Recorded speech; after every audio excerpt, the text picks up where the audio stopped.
Bom, pessoal, de novo, espero que todos estejam bem, estudando bastante, não se deixando levar pelas notícias. Logo, logo, eu espero que a gente se encontre e que isso seja possível ainda pessoalmente antes de prova, qualquer coisa. Mas vamos ter esperança que isso vá acabar logo, certo?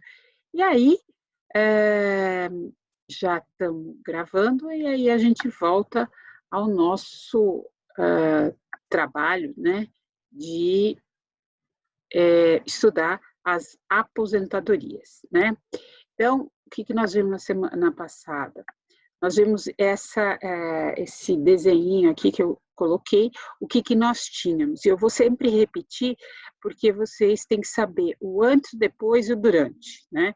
Isso é uma coisa que daqui para frente vai ser o cotidiano de vocês. Então, nós temos a aposentadoria por idade, que há uma exigência, né, não que não haja ainda, de contribuição, né, em um período de carência de 15 anos, 180 meses de contribuição. Isso para o urbano, né, e também para o rural. Quando eu falo de empregado urbano, empregado rural, regime geral, idade 60 para homens do rural, 55 para mulheres, e para o urbano, 65 homens, 60 mulheres, tá? Isso é o que nós tínhamos. A gente viu que isso foi alterado em parte, né? Quando a gente fala em rural, a idade não foi alterada. A exigência de 15 anos de contribuição, não de contribuição, mas de comprovação do exercício de atividade como segurado especial no meio rural ou no meio pesqueiro, manteve-se. A emenda não alterou isso. Ela pode vir a alterar e a gente vai ver hoje que ela começa a colocar caminhos para alterar. Agora, na aposentadoria por idade urbana, altera-se a idade para a mulher, não para o homem. O que nós tínhamos era 65 para os homens, manteve-se, para as mulheres era 60 e aumenta para 62. E o que a legislação anterior falava?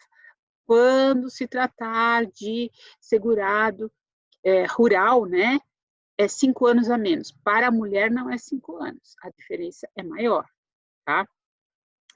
Tempo de contribuição agora exige idade, antes não exigia. Nós não temos, foi excluída pela emenda a possibilidade de aposentadoria por tempo de contribuição. Existe uma aposentadoria que vai conjugar tanto o tempo de contribuição quanto a idade. Então, não existe mais uma aposentadoria sem idade. A aposentadoria por idade, como o próprio nome dizia, ela colocava a idade. Há tempo de contribuição, que hoje não existe mais, era de 35 anos de contribuição para os homens, 30 para as mulheres, e tinha o fator previdenciário. Em 2015, flexibilizou esse fator previdenciário pela regra do 85-95, depois gradativamente aumentando, 86-96, e essa regra foi alterada também, foi excluída, não foi recepcionada pela emenda, porque a emenda parte de 2019, com 86-96, e a gente já tem isso alterado, tá? Mas isso é para as regras de transição, ou quem já tinha direito adquirido poder aplicar isso, tá? Então, isso é o que nós tínhamos. O professor também é uma aposentadoria por tempo de contribuição, mas uma exigência de tempo de contribuição menor. 30 anos de contribuição para os homens, 25 anos de contribuição para as mulheres, sem a colocação de idade. Agora, nós temos a colocação de idade. E como é tempo de contribuição, tinha o fator previdenciário, tá? Então, havia a obrigatoriedade do fator previdenciário. Em 2015 vem uma flexibilização e coloca a regra dos pontos, 85, 95, e vai aumentando gradativamente, que isso, pela emenda, foi retirado. Foi feito para as regras de transição. tá? Que a gente ainda vai ver, que eu estou tomando o máximo de cuidado para dar aos poucos. Bom, então, o que nós tínhamos antes, que é importante a gente enfatizar, porque com o advento da Constituição de 88, com o advento da 8.213, e isso eu sempre explicava, porque a gente tem ainda pessoas requerendo essas aposentadorias, o que nós tínhamos? 3 situações. Aqueles que ingressaram e preencheram o requisito da 8.213, cumprido até 27 de julho de 91, direito adquirido. É o que a gente viu quando eu expliquei da emenda. Ingressaram após a 8.213, regras permanentes, tá? E não se confunda aqui, a gente está falando regras permanentes. Por quê? Para quem ingressou, vai valer a Lei 8.213. Ao contrário da emenda 103, que ela faz um jogo de palavras e que a gente tem que tomar cuidado com esse jogo de palavras. Ela traz disposições transitórias, que sejam, não era a emenda que tinha que dizer como que vai ser daqui para frente. A emenda dava a regra geral, dizia, ó, agora vai ter que ter idade, isso e aquilo. O que ela vem? Ela fala, enquanto não tiver lei, vai ser regrado dessa forma. Então, ela traz disposições transitórias que eu traduzo atualmente como regras permanentes para esse momento. Por quê? Porque ela, enquanto não tiver lei, está valendo as disposições transitórias que são diferentes, é uma expressão diferente de regras de transição. Regras de transição é para quem está no meio do caminho, tá? E aqui também a gente tinha isso, ingressou antes, o segurado ingressou antes da 8.213, não preencheu os requisitos para poder se aposentar ou obter algum benefício, então ele estava nas regras de transição. Repetindo o que a gente já falou,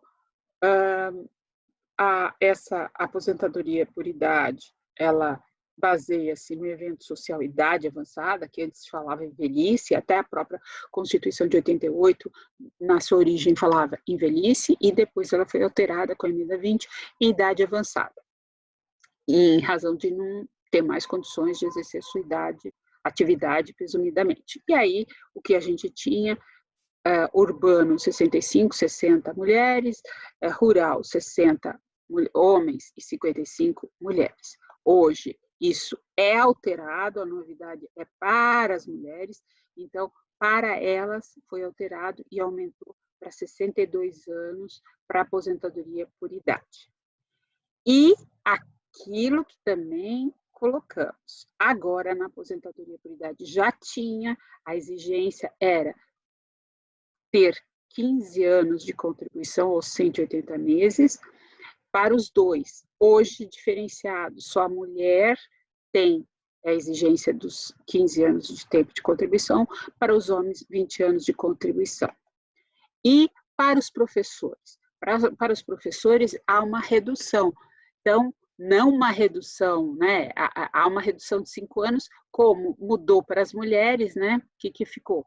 Homens, 60, 5 anos de diferença, e para as mulheres, 57. Antes era 55 e passou para 57. Para os homens não mudou, para os professores.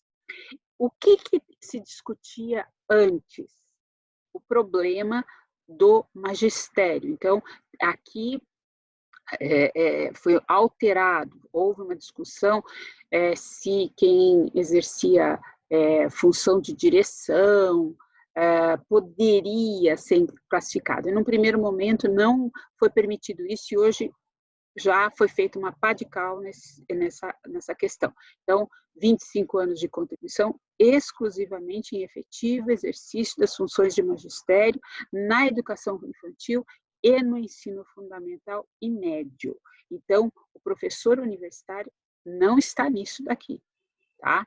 Acabou há muito tempo. Então, antes da emenda, ensino básico fundamental e médio, podem pedir aposentadoria, 30 anos os homens, 25 anos de contribuição, desde que comprove exclusivamente o efetivo exercício. Então, não há, na nova emenda, não há menção a período de carência, né? Não são consideradas contribuições em atraso antes da primeira paga em dia ou após a perda da qualidade segurada. Isso daqui é mais um dispositivo não para aqueles que a gente tem certeza que quem vai ter que descontar é o empregador.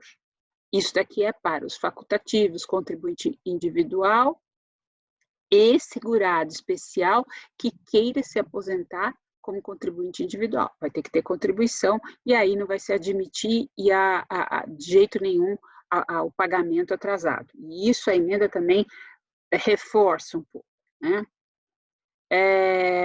O professor deve comprovar, como já falei, exclusivamente tempo de efetivo exercício em função de magistério, e a função de magistério é exercida pelo professor em estabelecimento de educação básica em seus diversos níveis e modalidades, incluídos, além da docência, as funções, aquilo que não se admitia há alguns anos, as funções de direção de unidade escolar, as de coordenação e assessoramento pedagógico, tá? Então, agora também estão incluídos as funções de direção, coordenação, assessoramento pedagógico.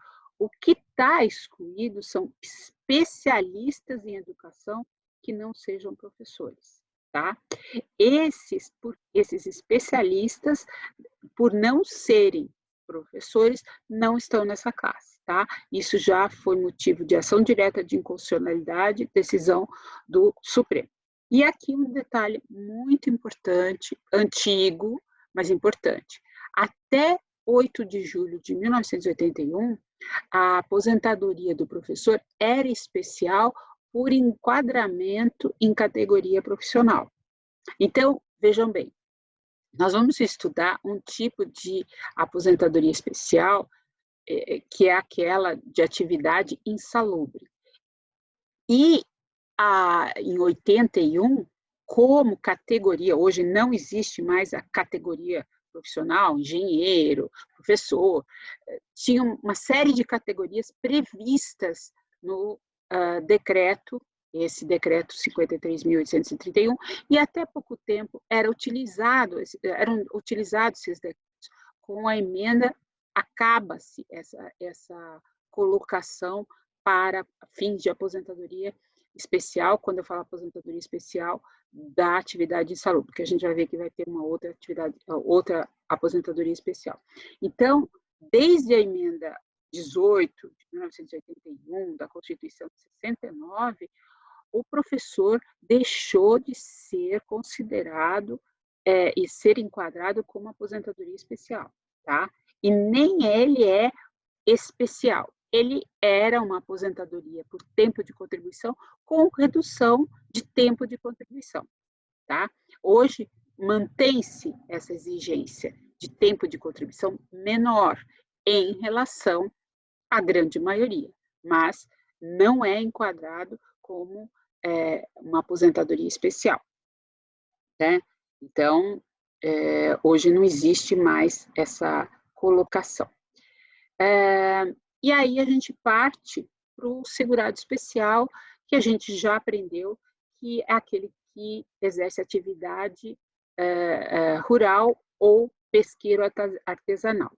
E a gente viu também que o artigo 201, parágrafo 7º, inciso 2 da Constituição, ele constitucionaliza aquilo que já estava na 8.213, no sentido de dizer que para os trabalhadores rurais e para os que exerçam suas atividades em regime de economia familiar, nestes incluídos quem? O produtor rural, o garimpeiro e o pescador artesanal. Então, eles vão se aposentar com idade menor, né? Mas o garimpeiro não é considerado o quê? Ele não é considerado segurado especial. Sim, ele é considerado segurado especial, mas ele aposenta como contribuinte individual. Ele vai ter que contribuir, tá? Então, aqui é essa diferença que a gente tem que toda hora estar lembrando. E aí, para eles, manteve-se igual. não houve alteração. Homens, 60 anos, mulheres, 55, carência, 180 meses de contribuição ou 15 anos, tá? Então, não houve alteração. Entende-se que as regras de carência de 180 meses de contribuição foram recebidas pela emenda, tá? Comprovação. E aqui também nós falamos quando a gente estudou segurados. A gente vai ter aqui um repeteco. Exercício da atividade campesina em regime de economia familiar para a subsistência. A mesma coisa pode acontecer com o pesqueiro artesanal, tá? E aqui observada a tabela de transição, que a gente vai ver daqui a pouquinho. Então, a gente tem uma tabela de transição, e essa tabela de transição, ela na realidade, ela é utilizada no artigo 142 para quem? Para os segurados em geral, segurados urbanos. E aí o que o legislador fez? Utilizou-se esta mesma tabela para o segurado especial, aquele que exerce atividade rural ou pesqueira artesanal. De que forma? Ele não contribui. Aqui está o quê? Quantidade de meses do quê? De contribuição. Não, mas ele tem que comprovar esses meses de atividade rural ou pesqueira artesanal. Então, quem, antes do advento, já estava, então, aquela história começa desde julho de 91. Então, o que acontece? E vejam que aqui é repetido, isso a gente já viu quando a gente estudou segurados. Então, o que vai se exigir? Completo a idade, o segurado rural. Em 93, vai se exigir 66 meses. Para o segurado urbano, a mesma coisa, completa a idade, ele vai ter que comprovar em 94, 72 meses de contribuição. Esse é para o segurado, o quê? Urbano. Não estou falando do rural, porque o rural não contribui, tá? Então, a mesma tabela que é dirigida aos segurados em geral, ela é exigida também de comprovação de exigência de atividade para o segurado rural, tá? Então, essa tabela do 142 que a gente já estudou em outros tempos. Aí, o segurado rural, ele vai ter que ter prova dessa atividade. E houve grandes alterações disso aqui. Não que já existia. O artigo 106 da 8.213, ele foi alterado, vocês vão ver aqui, por redações de 2019. Mas o regulamento, o decreto 3.048, já dizia quais as provas. E para nível de administrativo, no INSS, teria que trazer 3 documentos como início de prova material, para depois, corroborado com prova testemunhal, obter a aposentadoria por idade do segurado especial. Hoje, a gente vai ver que a gente começa a ter indícios de mudanças para essa comprovação e distanciamento para o segurado rural. Ele vai ter o segurado especial, para quem exerce atividade rural. Vai ter muitas mudanças, tá? Então, inclusive, há uma discussão para o julgador ele poder se valer da prova persuasiva. E hoje, não. É a prova o quê? Tarifária. Então, ele tem que se fundamentar em prova material, tá? E essa prova material, então, nós temos no artigo 106, então, a comprovação do exercício de atividade rural, ela será feita complementarmente à autodeclaração de quem? Do segurado especial, que fala esse parágrafo 2º, e do cadastro, que a gente vai ver um pouco que vai ter. Então, o próprio segurado especial, ele tem que se cadastrar. Hoje, existe o CadÚnico, que é para o segurado, nem para o segurado, é para quem quer obter o LOAS. Mas nós temos o CNIS, e a gente vai ver aqui, com relação ao segurado rural, ele também vai ter que se inscrever e ele vai ter que demonstrar que ele exerce essa atividade, que ele mora em ambiente rural, em meio rural, então vai ter que ter uma prova. E, num primeiro momento, ele faz essa declaração. Por quê? Porque pode servir isso como um crime também, se for falso, tá? E que documentos são esses que comprovam, que é o início da prova material, que comprova a atividade? Contrato individual de trabalho, carteira de trabalho, contrato de arrendamento, parceria, ou comodato, a declaração, isso é a novidade, a declaração de aptidão no Programa Nacional de Fortalecimento da Agricultura Familiar, é o PRONAF, tá? Vai ter uma abreviação aqui por documento ou por documento que o substitua. Então, é o seguinte, e isso existem vários programas de aproveitamento, principalmente no interior, né,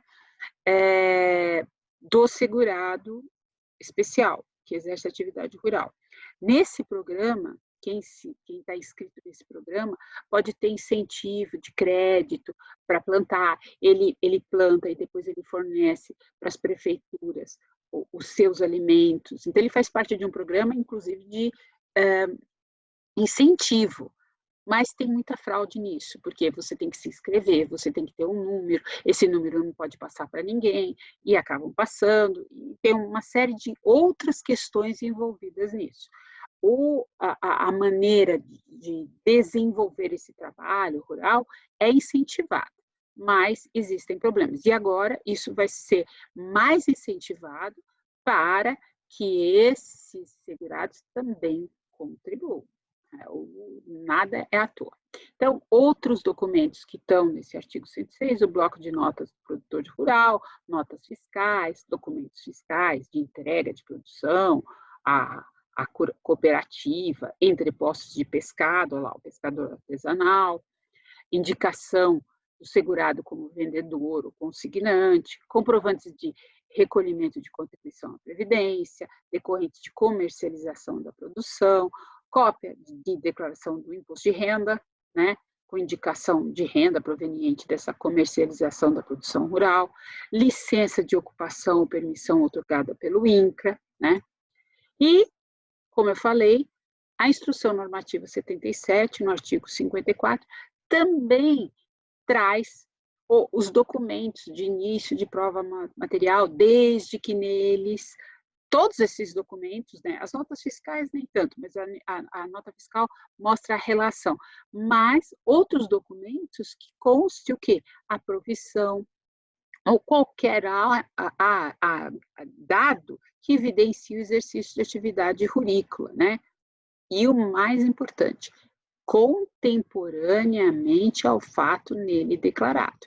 Então, uma certidão de casamento de 1977. Está lá escrito que quem está casando, fulano, segurado, que se diz segurado especial, é lavrador. Então, em 77 ele casou, mas ele alega que ele exerce essa atividade desde 70. Então, se tiver testemunhas que comprovam esse período antes de 70, você pode retroagir, mas tem que ser consentânea a esse documento do casamento. Depois vai ter o documento dos filhos, vai lá para 77, 78, 79, 80. Então, você tem um período, e aí ele quer comprovar, vamos supor, de 70 a 90 que ele exerceu essa atividade. Então, isso vai demonstrar que ele exerce essa atividade rural, nem que seja intermitente, não precisa ser seguida. Então, aí você vai ter esses documentos, certidão, título de eleitor, data de certidão de nascimento, de batismo, tudo isso daqui que está elencado na instrução normativa. Então, os documentos referidos são considerados para todos os membros do grupo familiar. Então, todo mundo que trabalha pode se valer do documento do pai, da mãe, do tio, do avô, Então, pode se valer, mas tem que se construir isso. Serão considerados os documentos referidos nesse artigo ainda, vejam, que anteriores ao período a ser comprovado. Então, vejam aquilo que eu dei exemplo. E aí nós já temos súmula 34 da Turma Nacional de Uniformização, que coloca que, para fins de comprovação do tempo de labor rural, o início de prova material deve ser contemporâneo à época dos fatos a comprovar.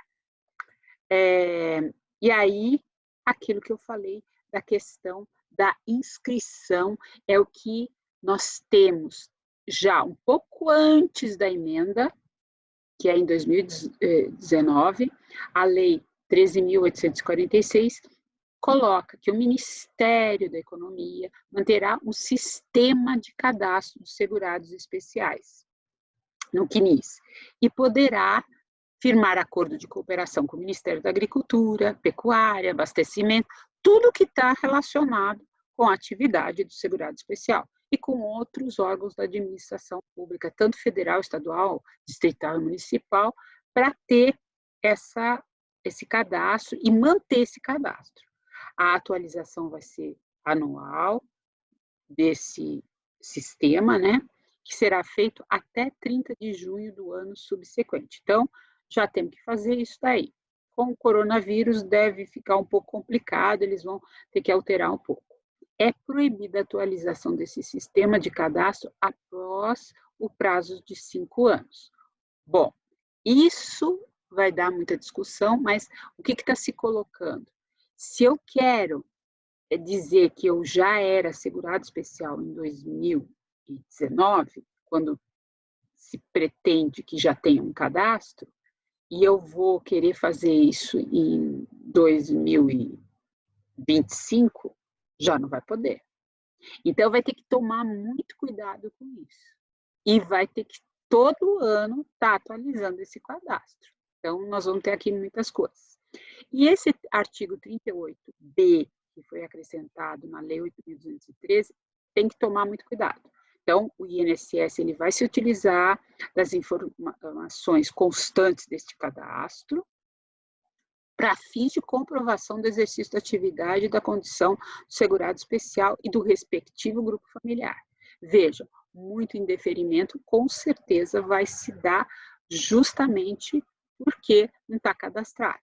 E aí, a partir de 1º de janeiro de 2023, a comprovação da condição do exercício de atividade rural, do segurado especial, ocorrerá exclusivamente, vejam, exclusivamente pelas informações constantes do cadastro, tá? Tem aqui algumas nuances, mas o cadastro agora, em 2023, vai ser básico para quem quer se aposentar como segurado especial. Então, para o período anterior, o segurado especial comprovará o tempo de exercício de atividade rural por meio de autodeclaração ratificada, confirmada por entidades públicas credenciadas. Aqueles planos que a gente acabou de ver, né? Na hipótese de divergência de informações entre o cadastro e outras bases de cálculos para fins desse reconhecimento do direito ao benefício, o INSS poderá exigir o quê? A apresentação de documentos referidos lá naquele artigo 106 que eu falei, tá? Outra súmula aqui para a gente trabalhar isso daqui, para a concessão da aposentadoria por idade de trabalhador rural, o tempo de exercício de atividade equivalente à carência deve ser aferido no período imediatamente anterior ao requerimento administrativo ou à data do implemento da idade mínima. Aquilo que a gente falou, nunca vai ser exato, mas tem que ser no período imediatamente anterior e pode ser intercalado, né? E isso sempre a gente vai ver com o implemento da idade, né? Não se exige do trabalhador rural que tenha documento a todo período de carência, é aquilo que a gente falou. Então, você usa o documento até para voltar para trás, né, desde que ele tenha testemunha nesse período, tá? Mas tem que ter um documento, tem que ter início de prova material. E hoje é básico. Já era proibido a utilização só de prova testemunhal, hoje essa prova material tem que ser cabal para um período muito grande, tá? E a súmula 14 fala, para concessão de aposentadoria rural por idade, não se exige que o início de prova material corresponda a todo o período equivalente à carência do benefício. Repeteco. Súmula 6, a certidão de casamento, outro documento idôneo que evidencia a condição de trabalhador rural do cônjuge, constitui início razoável de prova material da atividade rurícola. Bom, aqui, muita atenção. Se o segurado homem, marido, se aposentou por idade rural, já é o início de prova material para a esposa, desde que tenha documentos, tenha prova disso, também obter uma aposentadoria, o quê? Rural. Agora, se ela vem pedindo uma aposentadoria rural, mas o marido se aposentou com parte rural, mas parte urbana, ele não tem uma aposentadoria, e a gente vai ver daqui a pouco, uma aposentadoria urbana, ele tem rural, tipicamente rural. Ele tem uma mescla, que a gente chama aposentadoria híbrida. Então, isso não pode ser utilizado como início de prova para a esposa. Ela vai ter que comprovar, como a gente já acabou de falar, toda essa documentação. Não vai valer como início de prova, tá? Assim como ela, os filhos e outros, né? Desde que quem obteve a aposentadoria, obteve uma aposentadoria por idade de atividade rural. E aí vamos para a súmula 46. O exercício de atividade urbana intercalada não impede a concessão de benefício previdenciário de trabalhador rural, condição que deve ser analisada no caso concreto. Então, o que significa isso? Exercício curtos de períodos de atividade urbana, intercalados com campesino, não vai descaracterizar. Por quê? Porque a gente tem até, usando como analogia, a Lei 11.718, que fala do período de entre-safra, que se pode trabalhar até 120 dias em outra atividade. Então, se foram períodos curtos e foram períodos assim demonstrados que foram períodos que não tinham trabalho no meio rural, pode obter, ainda que sejam por poucos tempos, uma aposentadoria tipicamente aqui vai ser rural, tá? Redução da idade, não aplicação para aquele que exerceu atividade rural, se ele faz uma mescla. É o que a gente falou da aposentadoria por idade híbrida. Como que é essa idade híbrida? No caso do trabalhador rural, computar período no qual se enquadrava em outra categoria. Não será aplicada a redução da idade. Não é só o rural, por exemplo. Ele trabalhou durante uns 10 anos no meio rural e depois foi trabalhar numa fábrica. E foi se aposentar quando cumpriu lá os 20 anos, vamos dizer, de contribuição, já tem idade, e ele vai se aposentar por idade. Então, ele não vai ter a redução de 5 anos, tá? Então, vai ter que se aposentar como urbano, 65 anos, homem, agora mulher, né, o urbano, 62. Então, não vai ter essa diminuição por isso. Então, nós temos decisão nesse sentido pelo STJ e agora tem tema 1007 do STJ, em tese de ação repetitiva, admitindo essa concessão. Então, o tempo de serviço rural, ainda que remoto e descontínuo, anterior ao advento da Lei 8.213, pode ser computado para fins da carência necessária à obtenção da aposentadoria híbrida por idade, ainda que não tenha sido efetivado o recolhimento das contribuições, seja qual for a predominância do labor misto exercido no período de carência ou tipo de trabalho exercido no momento do implemento do requisito etário ou do requerimento administrativo.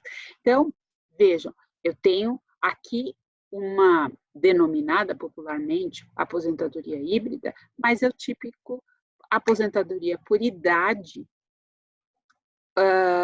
urbano, tá? E não vamos falar que isso daqui é a soma que a gente aprendeu de do regime geral para o regime próprio. Não, aqui nós estamos falando de regime geral, tá? Então, é só regime geral. Então, eu somei dentro do regime geral uma atividade rural que eu não paguei, que eu não contribuí, com uma atividade urbana, tá? Até aqui, então a gente vai parar aqui e depois eu vou continuar.